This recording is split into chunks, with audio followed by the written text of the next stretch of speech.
la fuente del pensamiento. Segundo argumento. Clark, otro lexicógrafo, dice: en la escritura nosotros encontramos el uso de corazón entre un 10 a 5% de veces para expresar las emociones. También se usa cardia en un 30% más o menos para referirse a la voluntad, o sea, la decisión que el hombre tiene sobre hacer las cosas. Y un 60 a 70% se utiliza corazón para referirse al intelecto. Entonces, esta distinción es ficticia. Es ficticia. Más todavía cuando, mire, el 60 al 70% de los usos del término cardia se refiere al intelecto. Pero ¿qué es la voluntad? ¿Acaso la voluntad no incorpora tus capacidades intelectuales de conocimiento, de comprensión? Claro que sí. Entonces, si sumamos, ya tenemos 60% más 30%, ya es un 90% de los usos del término cardia para referirse a lo razonable, lo razonado, lo pensado. Ahora, las emociones nos quedan. ¿Acaso la emoción no se produce también por una acción propia del intelecto? Y cambia, ¿no? Porque digamos a veces cuando se dice el versículo engañoso del corazón, también se puede ya con este contexto, no solo el corazón como emociones, sino que tus razonamientos son engañosos. Exactamente, porque a eso te conducen tus razonamientos, porque conforme el hombre piensa, dice, piensa en su corazón, tal es él. ¿Sí ves? Tú ves también ahí en eso la falla de la filosofía griega, porque la que dice que es más ligada al platonismo, que el corazón es malo y la mente es buena. Pero hay cosas... Exacto, exacto. Claro, ¿sí ves? Entonces, no es tal esa división. Por eso es que nosotros no podemos hablar de espíritu y alma, espíritu referido al corazón y el alma referido a la mente. No, aquí estamos hablando del uso del término. Cuando habla de corazón, está hablando de estas funciones, de esta manera de proceder del ser humano. Entonces, no hay en la Biblia el contraste entre la cabeza y el corazón. No hay. Esa es una herencia de la psicología humanista. Entonces, aquí la derivación. Es antibíblico distinguir entre la fe de la cabeza versus la fe del corazón. Es antibíblico. Es antibíblico hablar de un conocimiento intelectual versus un conocimiento del corazón. Porque ahí también podrías manipular. Claro. Claro, claro, porque resulta ser que si vos hablas del corazón como las emociones, sin la participación del intelecto, tú no tienes control de las emociones. ¿Y por qué el Señor te determina, te invita a que las controles? Aún el don de lenguas te invita a que lo limites, a que lo limites, pues, ¿no es cierto? Hasta el autocontrol. Entonces sería, digamos, la dimensión del entendimiento sería diferente. El entendimiento. Claro. No se le puede atribuir el entendimiento solo a la cabeza, sino al ser todo. Por eso estamos hablando del todo. El todo. No te olvides que, por ejemplo, la psicología humanista, desde Freud, ha enseñado que el hombre es esa psique, este alma, ¿no es cierto? Esta alma está ligada al tema de la voluntad, dice, al tema de las acciones, pero del hombre interior, del yo interior. Ese yo interior está metido en las profundidades de tu ser. Para que tú puedas resolver tus problemas psicológicos, tiene que aflorar ese yo para que se haga cargo de lo que él es. ¡Qué distorsión! Y te tratan de, la psicología lo que trata es de ejercer por medio de técnicas tu comportamiento sobre la base de despertar ese ser interior. Por eso Freud dice que nosotros somos controlados por las pulsiones internas, ¿no es cierto? Una de esas es la pulsión sexual. Cuando tú eres reprimido en tu área sexual, tú tienes problemas, ¿no es cierto? Entonces, para resolver eso hay que dejar salir ese yo interior y eliminar esos controles, esos mecanismos de dominio que se han ejercido sobre ti alrededor de lo sexual. Por eso vive nomás tu sexualidad, pues. Porque eso significa liberar tu ser interior. O también puede ser las regresiones. También las regresiones hacen exactamente lo mismo. Entonces, porque están metiéndose en un área inexistente en la noción bíblica. Porque si no, ¿qué es eso de la regresión? Una consulta, se me ocurre. Ajá. Lo cerebral, esta parte es la dimensión no física. Exacto, ¿cierto? exacto. Pero la mente, el cerebro, son físicas también. A ver, Cuando hacemos sinapsis neuronales, también son productos químicos. sí, no, correcto. O sea, esa es la neurofisiología, te dice eso. Finalmente, el hombre es un ser, como decíamos en ¿cuál era? En la teoría antropológica de... Me voy a acordar, porque bien, tenemos en la lista. Dice que el hombre es una amalgama bioquímica. ¿Cierto? Entonces, si es así, la mente, el razonamiento, ¿qué viene siendo? ¿Qué viene siendo? ¿No es cierto? Entonces, para cambiarte a ti la manera de pensar, ¿qué hay que hacer? Exacto. Ese es el problema con esa antropología. Porque el hombre no es eso. Claro que hay. Es el continente, ¿no es cierto? Pero no es el contenido. Lo biofisiológico está ahí. Tenemos nuestro cerebro, nuestras neuronas, nuestras sinapsis, los conductores, neurotransmisores, tenemos todo eso. Tenemos las enzimas, tenemos todo eso lo que produce. Pero pregunto yo, ¿eso es una idea? No es una idea. No es.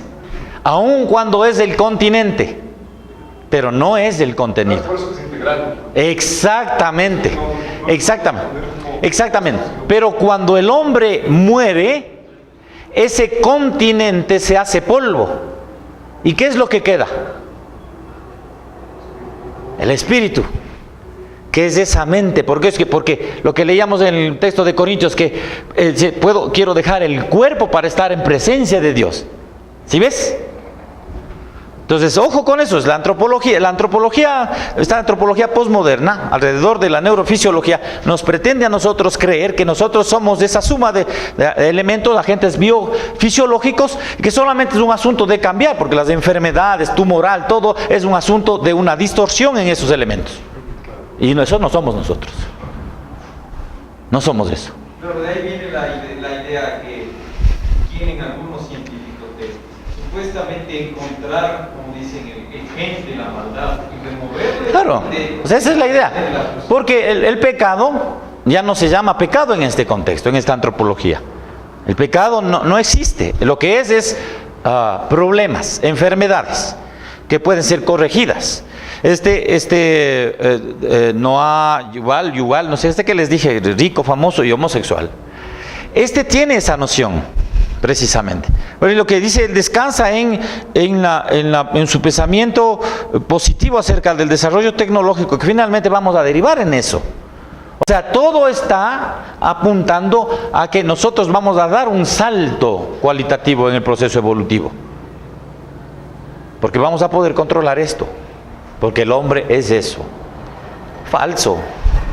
Absolutamente falso. Entonces, la mente del hombre no es su cerebro o su cabeza. No es. Y eso es bien importante tenerlo en cuenta. Es el espíritu que nos ha dado Dios. Es la imagen de Dios en nosotros.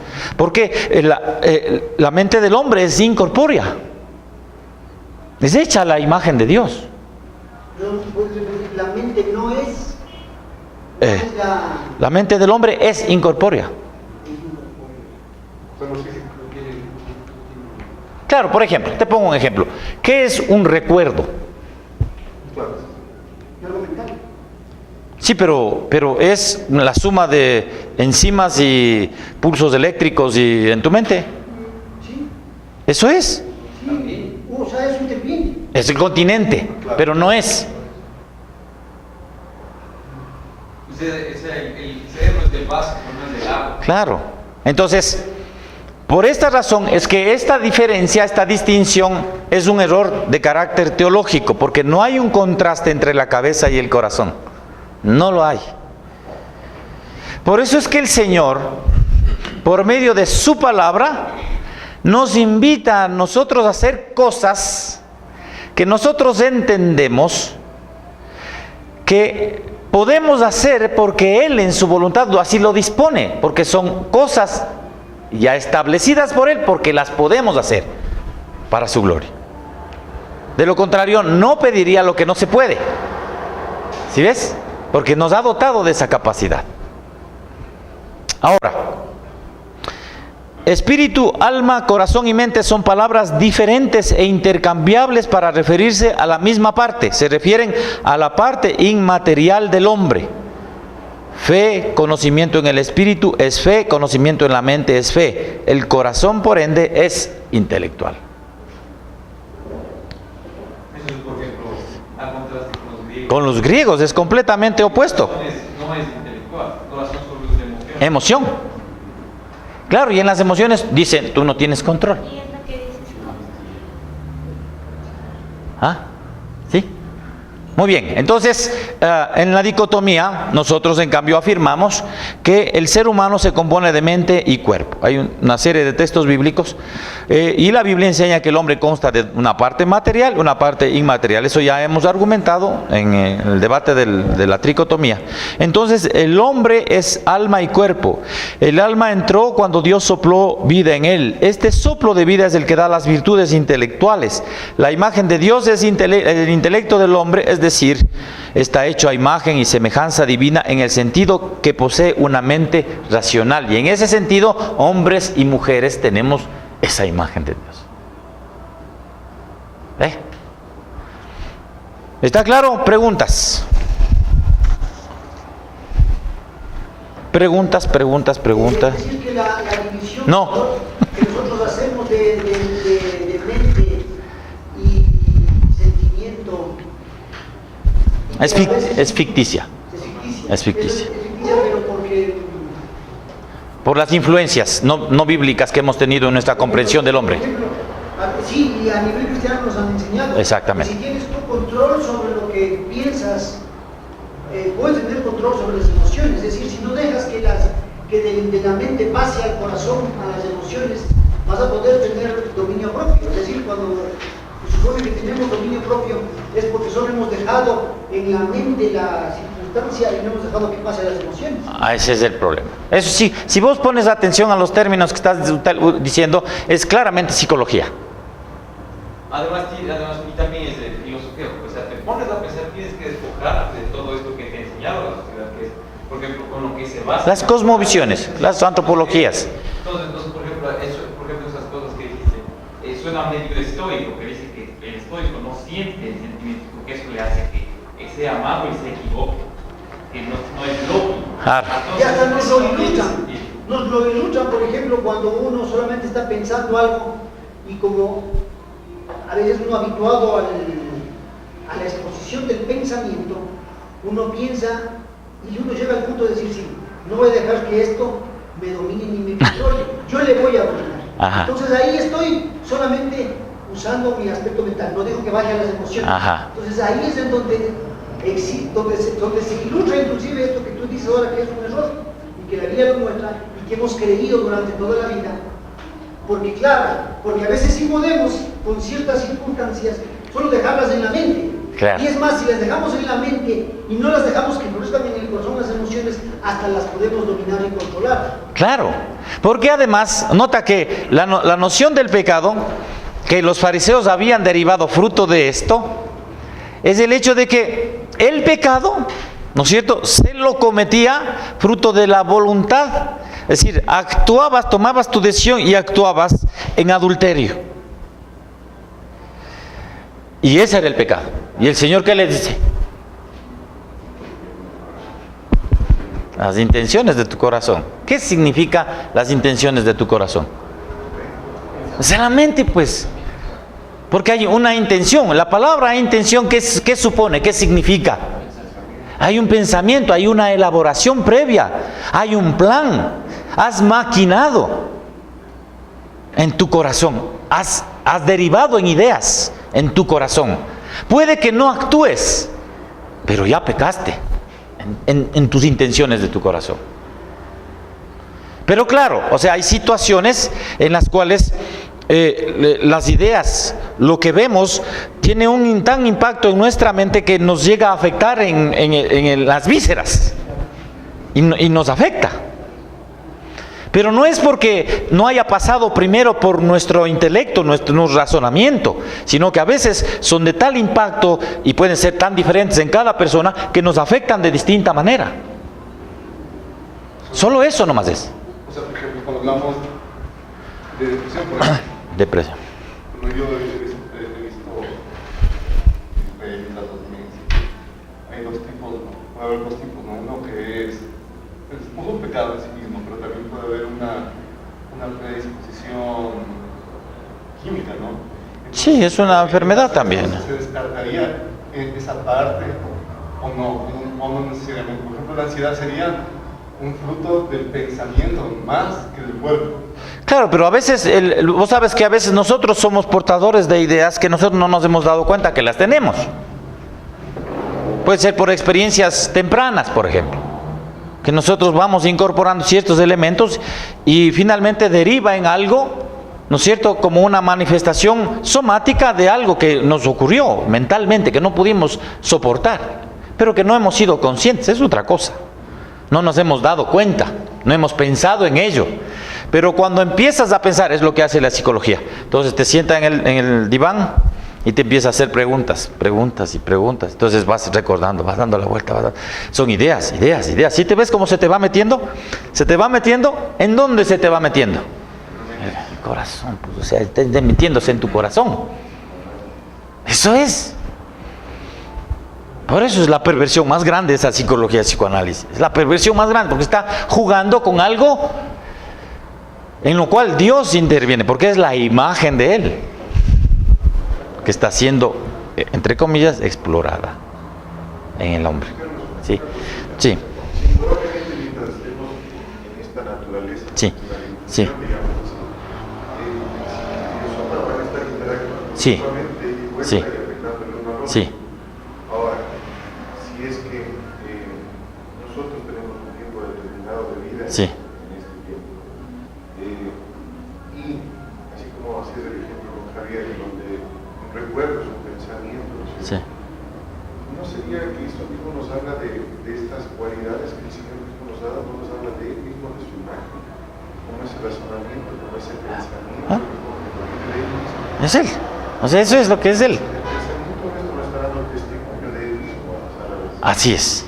O sea, pero el hombre caído no tiene eso. Claro, no va a tener, no encuentra siquiera. Porque decimos, está muerto espiritualmente. ¿Pero qué significa eso?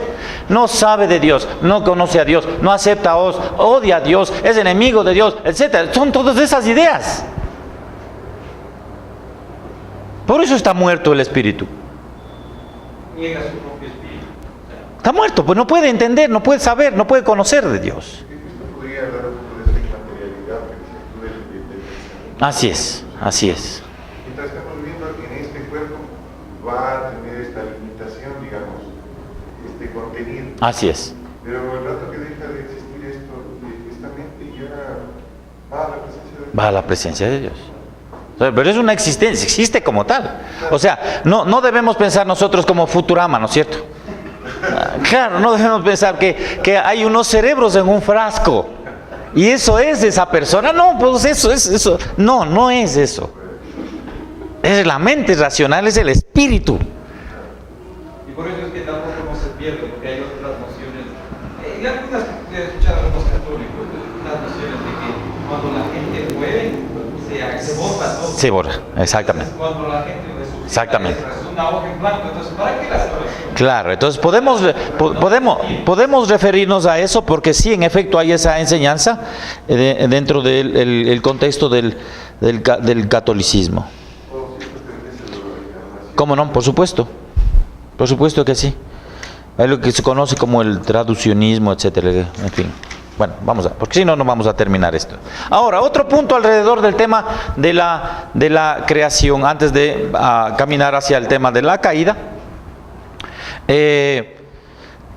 Génesis 1:27.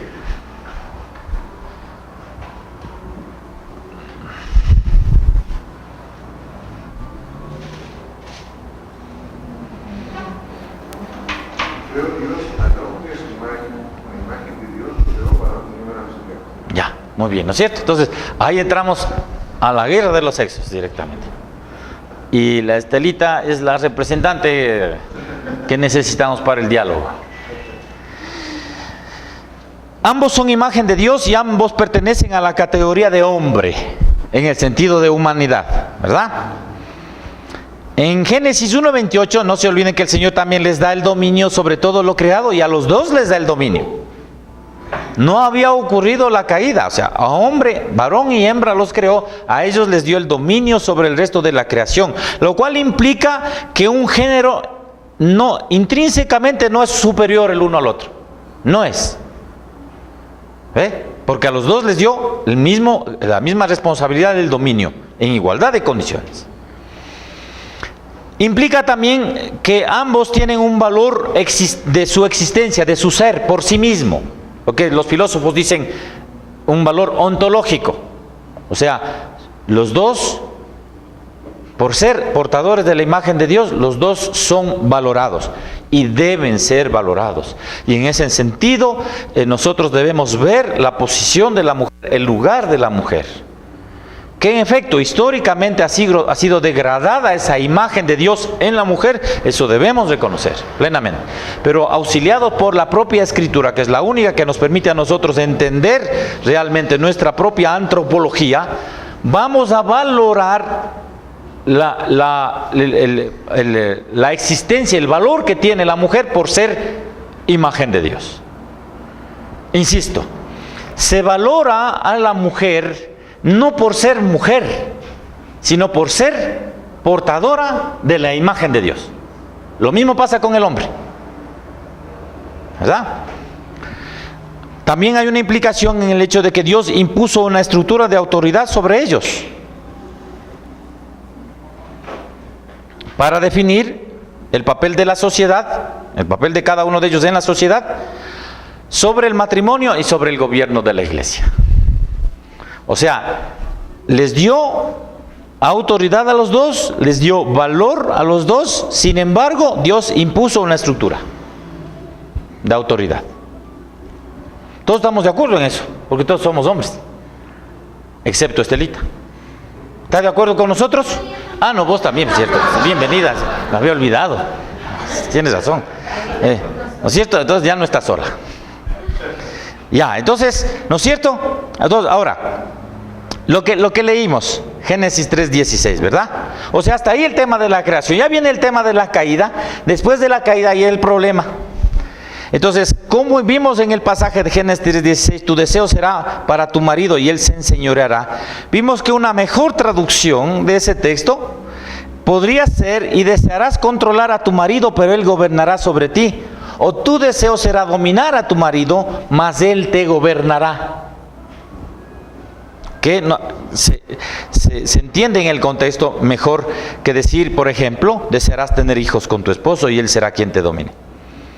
Ahora, no nos olvidemos que previamente, antes de la caída, Eva había seguido naturalmente la dirección de Adán.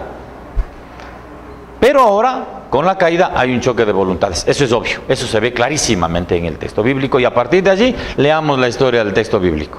Es clarísimo. Algunos autores, sobre todo de la línea feminista, hombres y mujeres, dicen que hombres y mujeres tenían igual autoridad en el matrimonio antes de la caída. ¿Es cierto eso? Les pregunto otra vez, dice, ¿hombres y mujeres tenían igual autoridad en el matrimonio antes de la caída? ¿Qué dice Estelita? Dijo a Adán que cuidara de ella. Eso es, por ejemplo, una cosa, ¿no es cierto? ¿Qué más? Primero, Pablo, cuando la Timoteo dice primero fue creado el varón. Exacto, ¿no es cierto? Y ya sabemos cuando hace ese tipo de referencias, es un sentido de empezar con el que de mayor rango primero. Cuando se nombraban las listas desde el primero porque tiene mayor rango. En ese caso una función, una autoridad sobre los que vienen después. El hijo primero tenía una autoridad mayor sobre los demás, Pero etcétera. después de la caída, porque después de la caída vino Timoteo. Claro, eso y obviamente. ¿Cómo? O sea, es lo que dice, Ajá. dijo que la mujer primero que cómo. Por eso no le da autoridad y ya pues después de la caída. Por supuesto, pero estamos hablando en el matrimonio antes de la caída, ¿había o no había una igualdad de autoridad? En el matrimonio. No, el hombre estaba... ¿Cierto? El hombre era cabeza, por eso le puso primero, le creó primero. Esa es la idea, por eso es que Pablo hace referencia a eso. Primero, el hombre fue creado por Dios. También dicen, solo después de la caída le fue dado al hombre el gobernar sobre la mujer.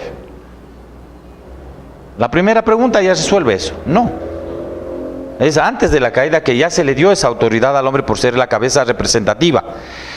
También dicen que la subordinación de la mujer es resultado del pecado. ¿Es cierto eso? Ya estaba.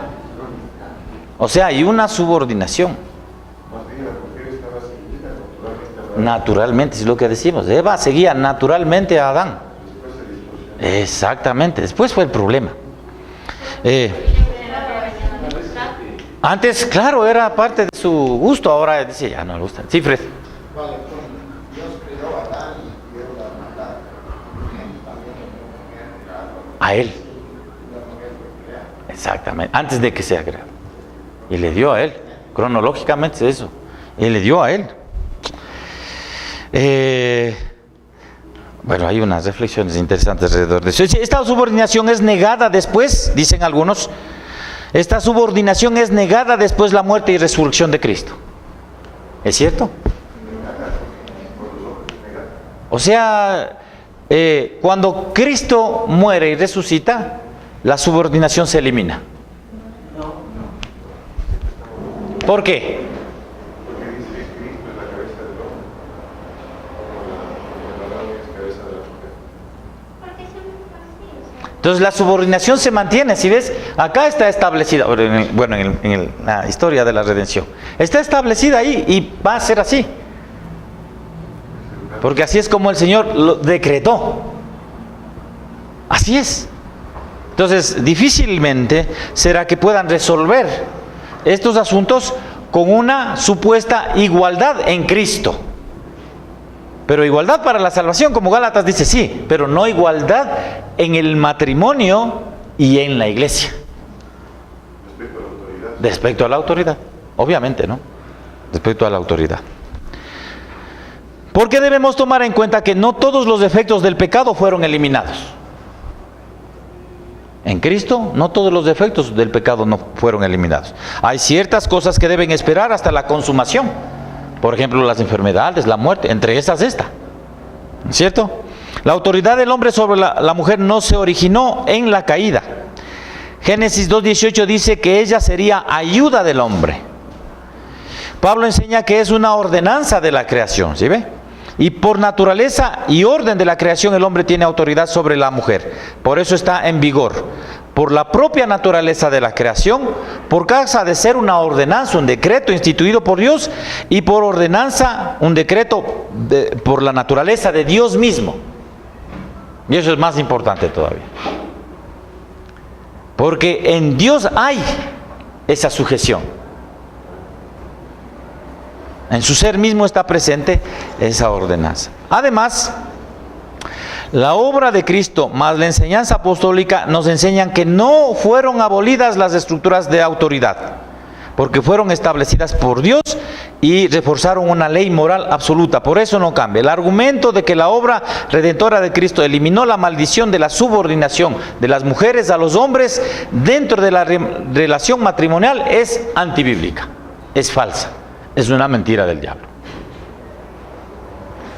Génesis 3:16 nos enseña que la subordinación de las mujeres, no enseña que la subordinación de las mujeres es resultado del pecado, más bien indica que el pecado produjo la usurpación de la autoridad de los hombres. Eso es lo que nos está diciendo el pasaje que leímos. Tú querrás dominar al hombre, pero el hombre te dominará a ti. Eso es lo que provocó el pecado. Pero en la práctica, lo cierto es que las mujeres tienen dominados a los hombres. Estás jodido entonces. Entonces eres antibíblico, tienes que arrepentirte. Tienes que arrepentirte. En la práctica. Pero es solo discurso, dice la Estelita. Muchas... Es más, ¿no es cierto? Las mujeres cristianas, nota esto, las mujeres cristianas sometidas al liderazgo masculino en el hogar y en la iglesia son un signo de la justicia y de la regeneración.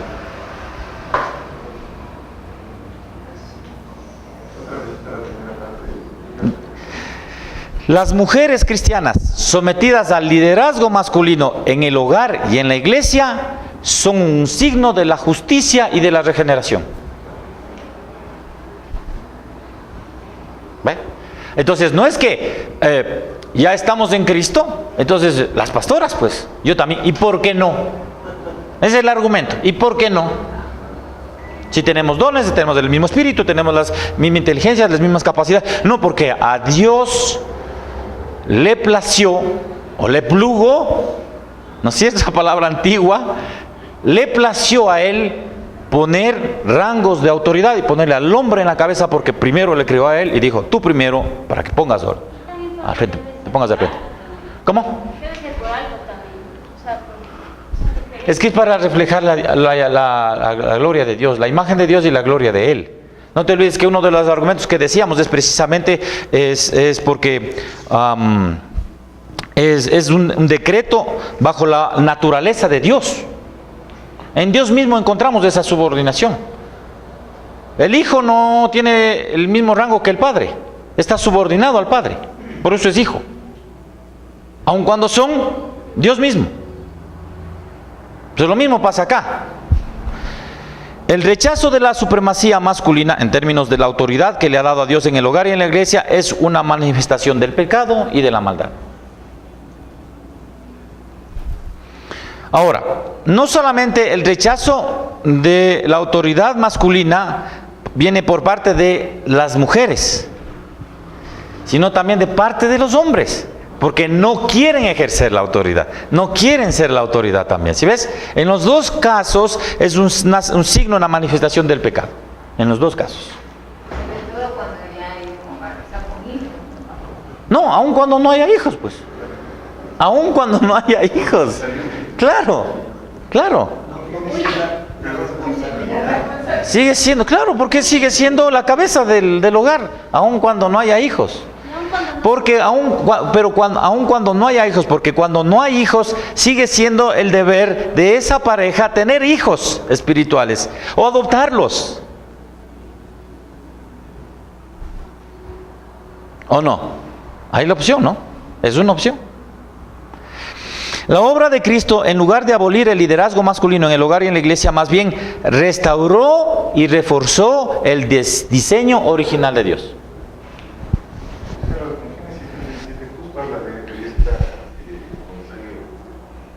Esta evasión de responsabilidad por parte del hombre al escuchar la voz de la mujer. Eso es lo que le dice. Por cuanto escuchaste la voz de tu mujer, o sea, está clarísimo.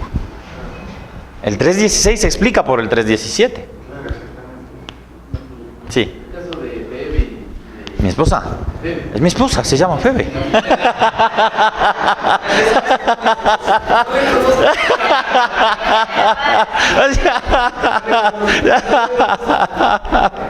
Sí, sí, a ver qué pasa con la, a ver qué pasa con la Febita, a ver qué pasa con la Febita. Y de Débora. Ajá. Ellos fueron, pero tuvieron una autoridad fuera de la iglesia y fuera de la familia, ¿no? Claro. Pero diaconisa también sí tiene autoridad.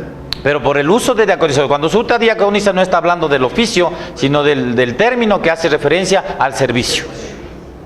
Eso sí, ¿no es cierto? Porque el oficio de diácono demanda estos requisitos. Y eso no es ser mujer, no es ser hombre. Muy bien. ¿Preguntas? Terminamos acá. ¿Está masticable? Ajá. Sí. Exacto. Exactamente. Claro, el hijo se somete al padre, por eso es diferente a Adán, que no se sometió, no reconoció esa autoridad. Y lo mismo pasa con Satanás, no se sometió a esa autoridad. En cambio, esa autoridad, es el reflejo de esa subordinación y de la autoridad y sumisión al interior de la deidad, se manifiesta en el matrimonio, se expresa. Por eso es un decreto de su naturaleza. No puede irse en contra. Exactamente. Por eso es un pecado. ¿No es cierto? Por eso es un pecado. Ahora, como pecado que es, hay consecuencias, pero también en Cristo hay esperanza para dejar el pecado. Por eso está hablando de que las mujeres sometidas, las mujeres cristianas sometidas al hombre en la familia y en el hogar, es una señal de la justicia y de la regeneración. Y lo mismo el hecho de que el hombre asuma la autoridad que le corresponde. ¿No es cierto? Porque sí es cierto que a nosotros los hombres nos gustaría que nos dejen ver la televisión en paz. ¿No es cierto? Nos gustaría. Tome la tarjeta, haga, decida. No, pues yo estoy ocupado. Por eso es pecado. Es pecado. Entonces, de lado y lado, el asunto de la autoridad es un problema que por culpa del hombre. Es decir, otra vez, el asunto de la autoridad a nosotros se nos va a demandar. Es decir, a Adán. Es decir, Adán, rinde cuentas. Pero como nosotros hemos estado en la caída, estuvimos en la caída, esa autoridad la ejercimos por la fuerza y la violencia. Que es peor pecado todavía. Porque la autoridad no es eso, pues. Claro, y al final no solo con las mujeres, sino Con los hijos, con todo, o sea, todo está ahí. Ajá. Así mismo es. Gracias. Entonces, vamos ahora a reflexionar un par de cosas sobre el tema de la caída. A ver si logro encontrar otros papeles que tengo acá.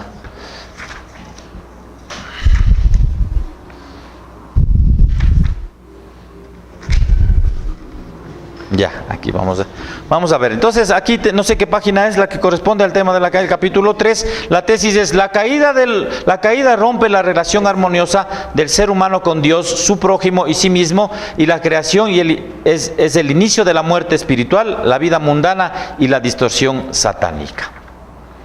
Entonces, ahí el Cornelio tiene una tabla, no sé si ustedes le pueden revisar en su material. ¿Qué página me dijiste? 37. Sí, ahí está una tablita, ¿no es cierto? Es súper interesante. 38.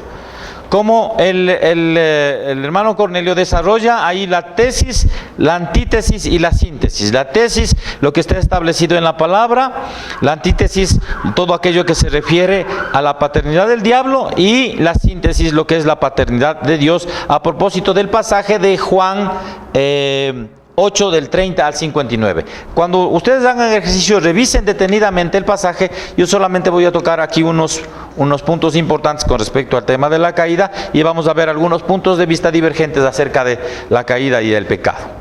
Entonces, la naturaleza de la caída. La caída es el evento particular que más ha influido en la historia humana. es histórica y analógica sobre el funcionamiento del pecado en la vida contemporánea. O sea, es histórica porque ocurrió y eventualmente es similar a cómo funciona el pecado en el contexto de nuestra propia existencia. Hay 3 áreas específicas afectadas por la caída: el hombre, la sociedad y obviamente toda la creación, lo universal. La caída del hombre y la imagen de Dios en el hombre. ¿Qué fue lo que cayó? Entonces ahí hacíamos esa pregunta antes, ¿no es cierto? Los sentidos fueron utilizados para pecar. Entonces los sentidos también, ¿no es cierto? No estamos libres de esa maldición de la caída. Con el oído Satanás habló con Eva. Con la vista y vio la mujer que el árbol era bueno para comer. Con el tacto y tomó del fruto. Y con el gusto, con gusto comió. Con gusto. Entonces todos los sentidos estuvieron comprometidos con la caída. Entonces asimismo nosotros, con todo gusto, estamos comprometidos con el pecado. Con todo gusto. Con nuestros ojitos, una boquita, nuestros ojitos. Con todo gusto. No solamente con todos los sentidos, sino con todo gusto. Gustamos del pecado. Porque cayeron. ¿Sí se da cuenta? Entonces, así es de terrible el pecado y la condición caída. El creyente ya no disfruta ni le gusta el pecado. O sea, otra vez decimos, ¿no es cierto? O sea,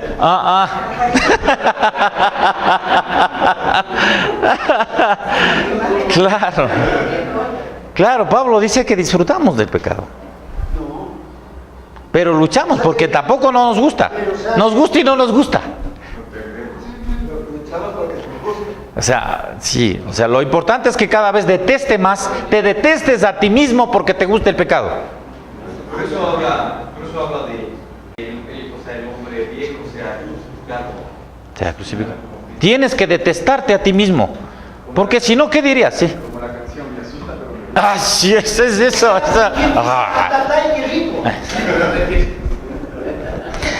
En palabras morochas viene siendo algo así.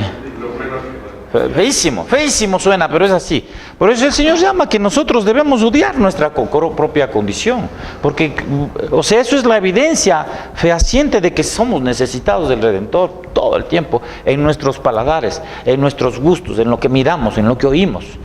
Bach, no sé si ustedes no están en el grupo de charla. Bach decía, ¿no? Hay una frase preciosa que la Febe estaba precisamente buscando en los himnos. Él decía, porque él es cristiano, escritor de himnos, y él decía: solamente la música que se hace para adorar a Dios es verdadera música. El resto son murmullos diabólicos. ¿Murmullos de? Diabólicos. Sí, señor. ¿O no? ¿O ustedes no han sentido que hay cierta música que se te entra por la piel y te hace cosas? Eso es, puedes controlar eso. Es el pecado. Y no digas que no te hace sentir. Ay, bueno. Voy a orar por ti. Voy a orar por ti. Muy bien. Sí, ha sido doble. La caída y la imagen de Dios en el hombre, las facultades mentales, fueron también implementadas en la caída y cayeron también. No, ya había, pero fueron implementadas en la caída, fueron incorporadas también en la caída, ¿sí? ¿No es cierto? Entonces está el ser como tal, porque actuaron como personas. Es una facultad del hombre. El intelecto. ¿Cómo se implementó el intelecto? En el diálogo, y más todavía cuando Eva se acordó lo que Dios había dicho. El intelecto estaba comprometido. Pues obviamente, hay la razón, por eso, la razón también dice, y el árbol era codiciable para alcanzar la sabiduría. Cae también el deseo, ¿no es cierto? Amén. Despídenos, Franklin, en oración. El deseo era agradable a los ojos, ¿cierto? La conciencia. No comeréis de él, no le tocaréis para que no muráis, es lo que ella repite. Eso está en su interior, en su conciencia ella guardaba eso. Estaba la voluntad, decidió tomar el fruto. La voluntad está comprometida en el pecado, en la caída. Hubo una acción. Come y también ¿qué hace?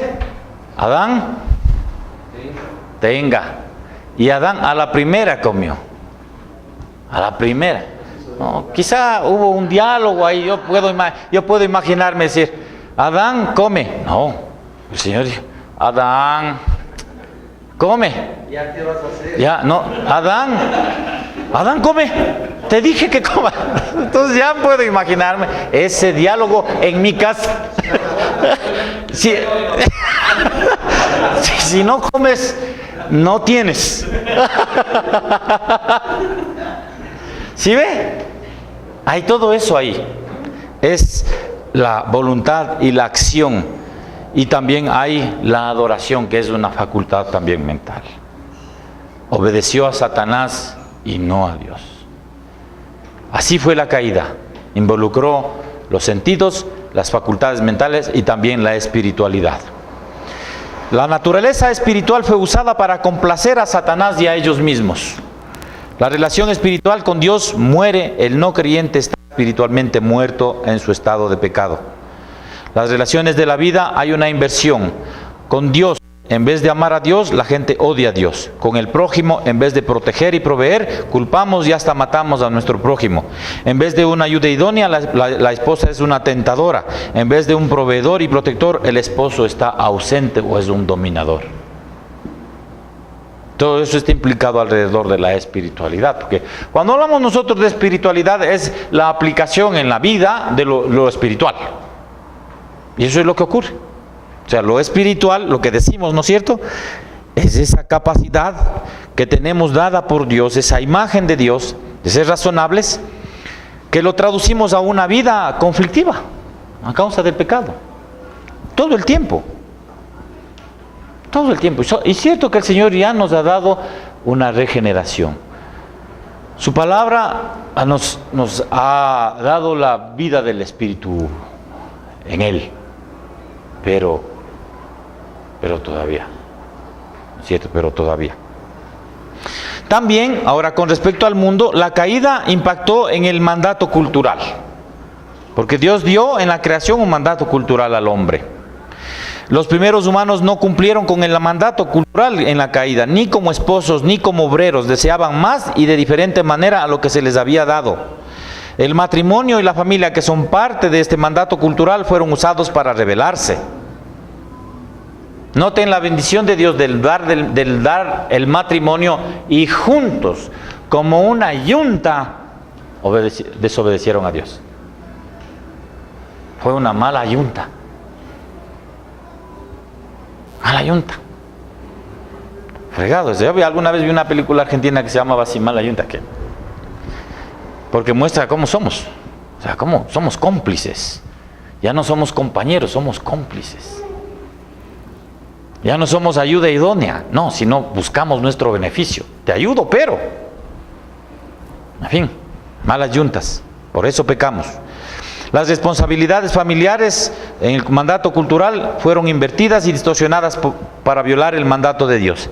En vez de proteger y proveer, Adán es un cómplice. En vez de ser una ayuda idónea, Eva llega a ser un instrumento de tentación. En vez de atender el jardín, Adán y Eva traspasaron sus límites. En vez de gobernar y construir, fueron rebeldes y destruyeron. Y eso es lo que nosotros vivimos en la caída. Eso es la condición antropológica nuestra. Es lo que somos. Todo ha sido afectado en nuestro ser y en nuestra condición cultural, pero también la caída afectó el mandato religioso y la paternidad religiosa del hombre. Génesis 3:15 identifica dos linajes: la simiente de la mujer, los hijos de Dios, y la simiente del maligno, los hijos del diablo. La diferencia entre estos dos linajes es la fe en el Dios verdadero. Jesús dijo: si Dios fuera su Padre, les contestó Jesús, ustedes me amarían, pero yo he venido de Dios, ustedes son de su padre, el diablo. Jesús tiene una perspectiva global sobre la condición del hombre. Él ve la paternidad espiritual del hombre como la fuente de la existencia y significación humana. Para Jesús hay dos padres distintos: Dios el Padre o el diablo. Ahora dígale usted a un crédulo, tú eres un hijo del diablo. Ahí te quiero ver. Dile a un cristiano, dile eso. Es que no es, pues un cristiano no es un hijo del diablo. Pero dile. ¿Te va a decir que no es? No soy. Ahora yo te puedo decir a vos, hijo del diablo, ¿qué me vas a responder? Estás mal, pues. Ah, ya, perfecto. Por supuesto, no creyente va a responder así, pero el hecho es que es. Esa es la diferencia.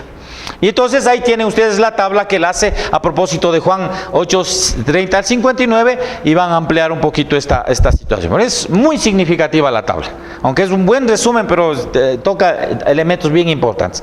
Ahora vamos a ver algunos elementos referentes divergentes acerca del pecado. El punto de vista pelagiano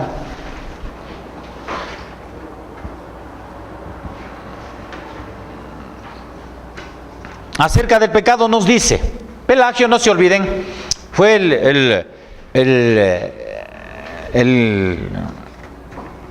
¿qué sería? El cuchimbol de Agustín, ¿no es cierto? Él desarrolla la idea de esa capacidad del hombre de decidir entre lo bueno y lo malo, y interviene el púgil Agustín, ¿no es cierto?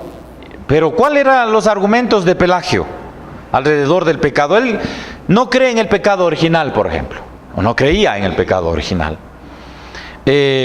No comparte que todo hombre nace pecador. Eso es característico de Pelagio. Entonces, a propósito del texto que nosotros leímos temprano en la mañana de este pana mío, Iván Valareso, ¿dónde estaba? ¿Se acuerdan que era lo que él decía? Que el hombre no era ni bueno ni malo, ¿no es cierto? No es depravado totalmente, ni es del buen salvaje, sino todo lo contrario. Entonces, esa era la posición de él, de Pelagio. Adán fue creado, decía, en condición neutral, ni bueno ni malo. Todos sus descendientes nacen con esa condición. Decía, el pecado es producto de la libre elección del hombre. El hombre elige pecar, porque está en capacidad de poder elegir pecar. No existe algo como naturaleza o carácter pecaminoso, ni existen tendencias pecaminosas. Según él, el pecado es una voluntad libre que elige aquel hombre deliberadamente. Pero así como elige deliberadamente el mal, puede elegir deliberadamente el bien. Obviamente, porque no es ni bueno ni malo. Ahora, de eso se alimentó el arminianismo, de esta noción, y la psicología, y las filosofías humanistas. Claro. No es un cuento nuevo. La mayoría de cosas son cuentos viejos. Cuentos viejos con repintados, sepulcros blanqueados. Sepulcros blanqueados, es lo que son. Se ha dado una mano de pintura, pero por dentro es lo mismo.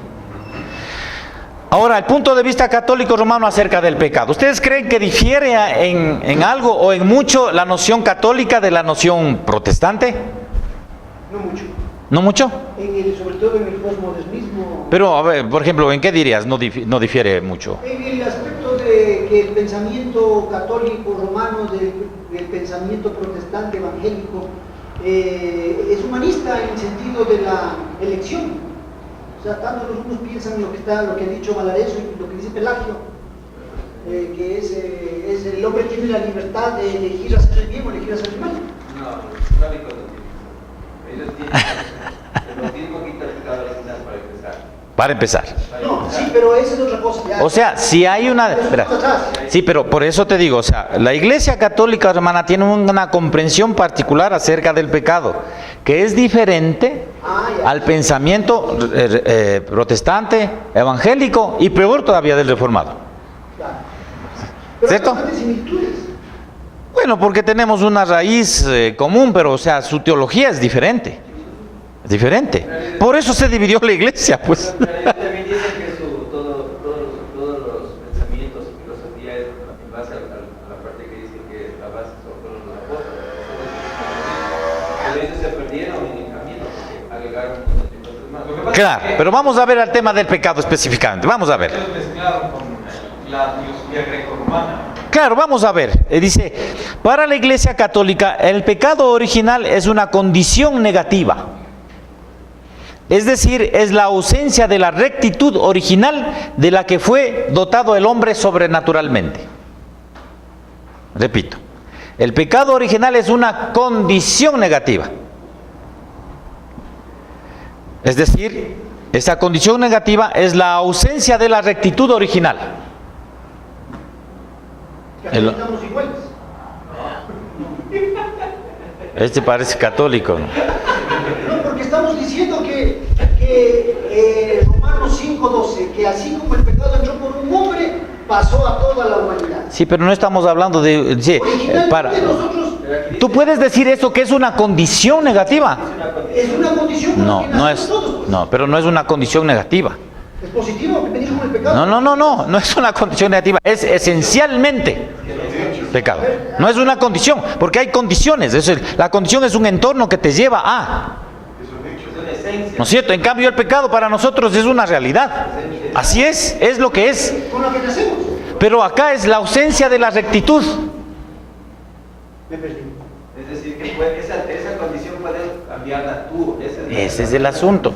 Si hay una condición negativa, es decir, una ausencia de rectitud, tú puedes, lo que decía San Ignacio de Loyola, hay que educar a los niños para que vuelvan a esa rectitud. El otro día conversaba con un catequista católico, que es un albañil que me estaba haciendo un trabajo en la casa. Él decía, porque estábamos hablando algo de los jóvenes, no sé qué, decía, ¿sabe cuál es el problema? Me dice a mí. Dice, el problema es que no tienen una correcta orientación. ¿Sí ves? Hay una condición negativa que es, se ha perdido la rectitud original, pero eso hay que corregir. Y nosotros decimos, no se puede. Claro, porque y de ahí es derivado Ni con educación ni con nada. claro, esto es derivado de un pensamiento humanista, de esa visión católica, que es con la educación y con la ciencia se van a arreglar las cosas. Claro. O sea, no. El autismo se pierde ese pecado original. Claro, ahora otra afirmación de la Iglesia Católica acerca del pecado es que el pecado es una aversión a Dios. Es un estado del pecado. Es por eso estamos hablando de condiciones.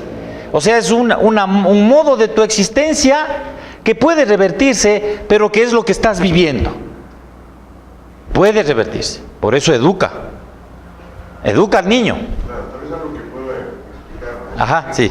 A ver, dale. Parece que, si no me equivoco, fue Freud que decía que el ser humano es como una hoja en blanco, algo así. Ajá.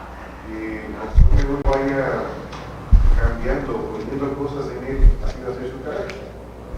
Es decir, que el hombre era maleable o moldeable a lo que uno quisiera hacer. Sí. Pero nosotros como cristianos sabemos que no es así. Porque el hombre viene ya con una naturaleza pecaminosa. Claro, pero en el caso de Freud, el ateo. Entonces, para él, esa noción del pecado tiene nada que ver con asuntos espirituales ni nada. O sea, pero es una condición psicológica para él, pero no es pecado, es solo una condición psicológica. Entonces, pero en cambio la Iglesia Católica dice que es una condición del pecado. O sea, esencialmente no es pecado, es una condición. Que tú estás viviendo bajo esa condición de la que puedes salir. Exactamente, es un estado del pecado. Por eso tú puedes salir. O sea, la teología protestante lo que dice es, no es un estado, es pecado, es lo que es, y eso no puedes cambiarlo. Por eso es que para la Iglesia Católica dice, las tendencias impías, los deseos, los sentimientos que hay detrás de los hechos pueden ser de naturaleza pecaminosa o puede ser que tiendan a producir el pecado, pero estrictamente no son pecado. Claro. Es teología católica acerca, o sea, es un problema bien grave. Pero ¿sabes cuál es el problema como evangélicos? Que no conocemos la teología católica. Por eso no la podemos combatir y creemos que todo es lo mismo. Hay una distancia inmensa, por eso se quebró la iglesia. Y la, Si no fue un asunto de opiniones. y la diferencia con la iglesia ortodoxa, ¿no? Está en este caso. Bueno, es lo mismo, es lo mismo. En el caso del asunto del pecado, no se dividieron ellos por la teología del pecado. Otras fueron las explicaciones de su separación. Pero es lo mismo. Por eso es que ellos dicen, el pecado son aquellas acciones elegidas deliberadamente por la voluntad.